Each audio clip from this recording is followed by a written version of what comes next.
What if I told you the girl they called ugly and poor became the woman they could never ignore? This is Amara's story, a story of pain, revenge, and ultimate success. It was her first day at Queens High. Amara walked into the hallway clutching her books, adjusting her thick glasses. She wore a faded uniform, her shoes were worn out, but she had hope until they saw her. "Look at her," one girl whispered. "Did she fight with a comb and lose?" Another giggled. "That face. Even makeup can't save it." Amara heard every word, and that was just the beginning. Days passed, but the bullying only grew worse. "Take off those glasses, Amara. Let's see if you're even human." The class roared with laughter. "She's so poor, she can't even afford new shoes." Meanwhile, one girl bragged, "My dad owns 3 companies. One day, they'll all be mine." Another laughed. "Same here. We build cities while she'll clean offices." Amara smiled weakly, but inside her heart was breaking. At lunch, she sat alone, far away from everyone. But they didn't stop. "Don't sit too close, guys," a boy shouted. "She might make us ugly and broke too." The cafeteria exploded in laughter.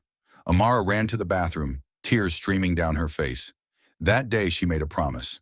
One day they'll regret this. At graduation, they laughed and hugged, taking pictures. Amara stood alone, holding her certificate in silence. She didn't say goodbye. She just walked away, with scars and determination. While they partied and bragged about their parents' riches, Amara worked. She earned a scholarship, studied software engineering abroad. Nights turned to mornings.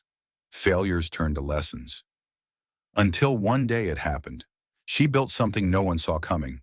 A tech empire called Amaratech. Within 3 years, it was worth billions. The same girl they mocked became the woman the world admired.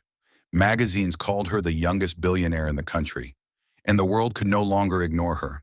Then one day an invitation arrived, a high school reunion. She smiled. She knew it was time.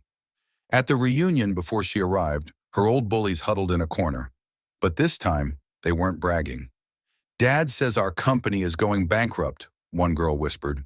"Same here," a boy sighed. "We used to own half the city. Now we can barely keep one branch alive." Another added nervously, "I heard there's this tech company, Maratech, worth billions. Whoever owns it can save anyone." They laughed nervously, unaware of what was about to happen. And then the room fell silent. Heels clicked against the marble floor as she walked in. Amara, the girl they called ugly, was now a queen. Heads turned, mouths dropped. "Is that Amara? No way, she looks incredible." Later that night, they sat across from her, nervous, desperate. "So, Miss Amara, would you consider investing in our company?"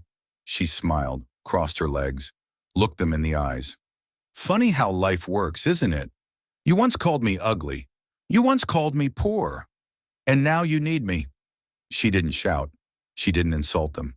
She simply smiled and said, "No." Amara walked out of the building, city lights shining on her face. A luxury car waited by the curb.